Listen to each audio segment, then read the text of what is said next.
പലരും ജീവിക്കുന്നത് നിരന്തരമായി ആവർത്തിച്ചുകൊണ്ടിരിക്കുന്ന നെഗറ്റീവായ ഇമോഷണൽ റിയാക്ഷൻസിലൂടെയാണ്.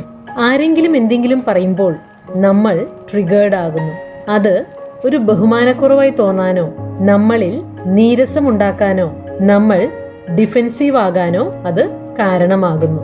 നമ്മൾ പോലും തിരിച്ചറിയാതെ അൺകോൺഷ്യസ്ലി നമ്മൾ കഴിഞ്ഞുപോയ കാലത്തെ ചില പാറ്റേൺസ്, രീതികളെ ശക്തമാക്കിക്കൊണ്ടിരിക്കുന്നു.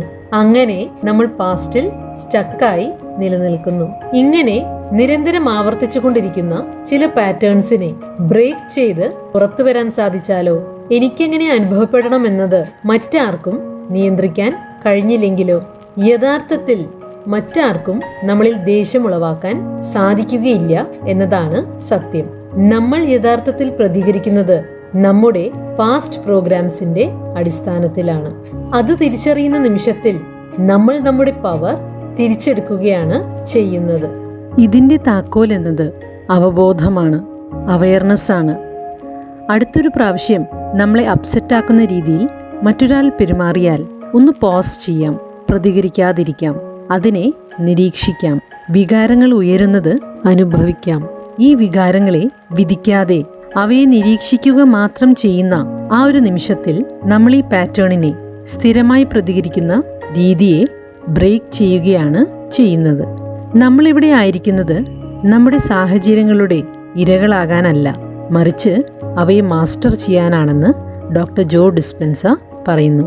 നമ്മളായിരിക്കുന്ന അവസ്ഥയിൽ മാറ്റങ്ങൾ കൊണ്ടുവന്നുകൊണ്ട് പുറമെയുള്ള സാഹചര്യങ്ങൾ നമ്മുടെ അകത്തുള്ള ലോകത്തെ ബാധിക്കുന്നത് അനുവദിക്കാതിരിക്കാൻ നമുക്ക് സാധിക്കും.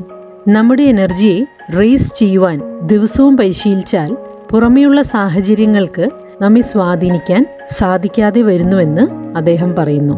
ഇത് എങ്ങനെ സാധ്യമാകുമെന്ന് നമുക്ക് നോക്കാം.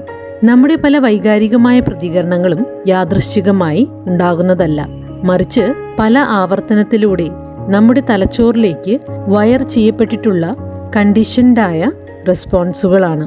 നമ്മൾ പുറമെയുള്ള സാഹചര്യങ്ങളാൽ അസ്വസ്ഥരാകുന്ന ഓരോ സന്ദർഭങ്ങളിലും നമ്മുടെ തലച്ചോറ് അതുമായി ബന്ധപ്പെട്ട ന്യൂറൽ പാത്വേസിനെ കൂടുതൽ ശക്തമാക്കുന്നു. അടുത്തൊരു പ്രാവശ്യം സമാനമായ സാഹചര്യത്തിൽ കൂടുതൽ എളുപ്പത്തിൽ ഇതുപോലെ പ്രതികരിക്കുന്നതിനായി. അങ്ങനെ ഈ ഒരു പ്രതികരണം ഓട്ടോമാറ്റിക് ആവുകയും നമ്മുടെ പേഴ്സണാലിറ്റിയുടെ ഭാഗമാവുകയും ചെയ്യുന്നു. അങ്ങനെ നമ്മുടെ ഓരോ പ്രതികരണവും ആ ഒരു സാഹചര്യത്തിനനുസൃതമായി എന്നതിനേക്കാൾ നമ്മുടെ പാസ്റ്റിലുണ്ടായ സമാനമായ സാഹചര്യങ്ങളുമായി ബന്ധപ്പെട്ട് നമ്മുടെ ഉപബോധ മനസ്സിൽ നടന്നുകൊണ്ടിരിക്കുന്ന പ്രോഗ്രാമിന് അനുസൃതമായാണ് എന്നതാണ്. എന്നാൽ നമ്മുടെ പാസ്റ്റിനെ നമ്മൾ തുടർന്നുകൊണ്ടിരിക്കണമെന്നില്ല. നമ്മുടെ തലച്ചോറിനെ നമുക്ക് റീവയർ ചെയ്യാൻ സാധിക്കും.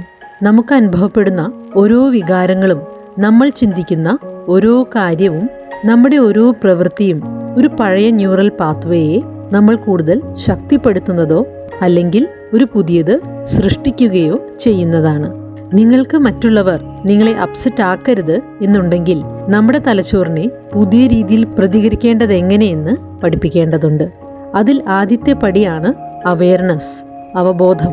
ട്രിഗേർഡായി തോന്നുന്ന ആ ഒരു നിമിഷത്തിൽ പ്രതികരിക്കുന്നതിന് മുൻപ് പോസ് ചെയ്യുക. ഉള്ളിൽ എന്താണ് നടക്കുന്നതെന്ന് അവബോധം കൊണ്ടുവരാം.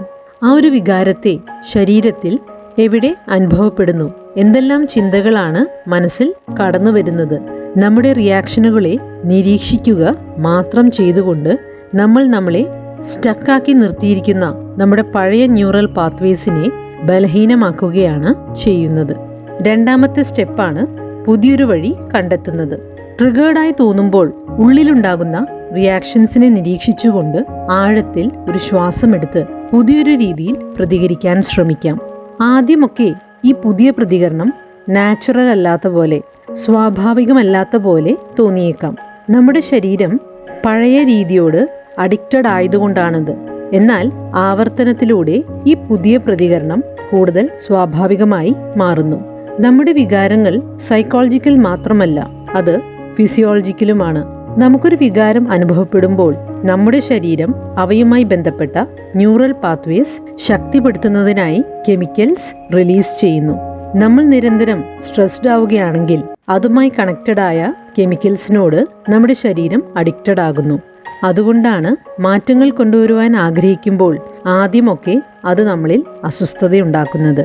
നമ്മുടെ ശരീരം പരിചിതമായ വികാരങ്ങളോട് അറ്റാച്ച്ഡ് ആണ്. അത് വിനാശകരമാണെങ്കിൽ പോലും. ശ്രദ്ധ ഹൃദയത്തിലേക്ക് കൊണ്ടുവന്ന ശേഷം നന്ദിയും സമാധാനവും അനുഭവിക്കാൻ ശ്രമിക്കാം. നമ്മുടെ ശരീരത്തെ പുതിയ ഇമോഷണൽ സ്റ്റേറ്റ്സിൽ ജീവിക്കാൻ, ഉദാഹരണമായി സമാധാനം, സ്നേഹം, നന്ദി പ്രകാശനം എന്നിവയിൽ ജീവിക്കാൻ ട്രെയിൻ ചെയ്യുമ്പോൾ നമ്മൾ നമ്മുടെ തലച്ചോറിനെ റീവയർ ചെയ്യുകയാണ് ചെയ്യുന്നത്. അങ്ങനെ നമ്മുടെ ശരീരത്തിന് സ്വാഭാവികമായി തോന്നുന്നതിനായി സ്ട്രെസ്സുമായി ബന്ധപ്പെട്ട കെമിക്കൽസിൽ ആശ്രയിക്കേണ്ടി വരുന്നില്ല. അങ്ങനെ മുൻപ് സൂചിപ്പിച്ച പോലെയുള്ള ഉയർന്ന ഇമോഷൻസിനെ ആശ്രയിക്കുവാൻ അത് ആരംഭിക്കുന്നു. അങ്ങനെ നമ്മെ മുൻപ് അപ്സെറ്റ് ചെയ്തുകൊണ്ടിരുന്ന കാര്യങ്ങൾ നമ്മെ ബാധിക്കാതാവുന്നു. എങ്ങനെ ഇതിനെ സ്ഥിരമായ ഒരു സ്വഭാവ രീതിയാക്കാമെന്ന സംശയമുയർന്നേക്കാം. അതിന് പ്രാക്ടീസ്, പരിശീലനം ആവശ്യമാണ്. ദിവസവും അല്പസമയമെടുത്ത് നിങ്ങൾ വളർത്തിയെടുക്കാൻ ആഗ്രഹിക്കുന്ന വികാരങ്ങളെ അനുഭവിക്കാൻ ശ്രമിക്കുക.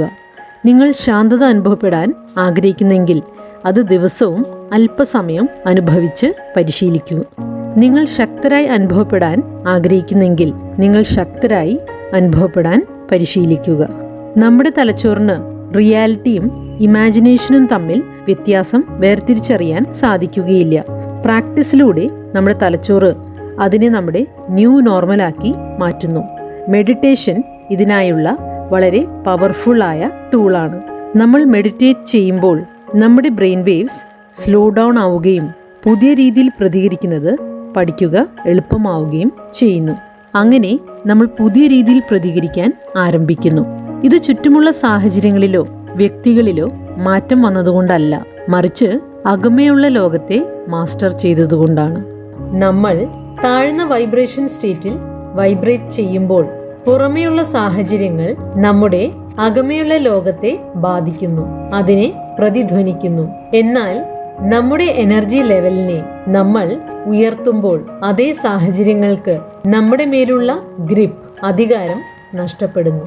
ആരെങ്കിലും നമ്മെ ഇൻസൾട്ട് ചെയ്യുമ്പോൾ നമുക്കത് കാര്യമായ അസ്വസ്ഥതയൊന്നും ഉണ്ടാക്കാതാകുന്നു. മറ്റുള്ളവർ നമ്മെ റിജക്റ്റ് ചെയ്യുമ്പോഴും നമുക്ക് ആന്തരിക സമാധാനം നിലനിർത്താൻ സാധിക്കുന്നു. അത് സാഹചര്യങ്ങൾ മാറിയതുകൊണ്ടല്ല, നമ്മൾ മാറിയതുകൊണ്ടാണ്. നമ്മൾ നമ്മുടെ ആന്തരിക ലോകത്തെ മാസ്റ്റർ ചെയ്തുകൊണ്ട് ഇങ്ങനെയൊരു ലെവലിൽ എത്തുമ്പോൾ നമ്മൾ നമ്മുടെ ജീവിതത്തെ വ്യത്യസ്തമായ രീതിയിൽ എക്സ്പീരിയൻസ് ചെയ്യാൻ ആരംഭിക്കുന്നു.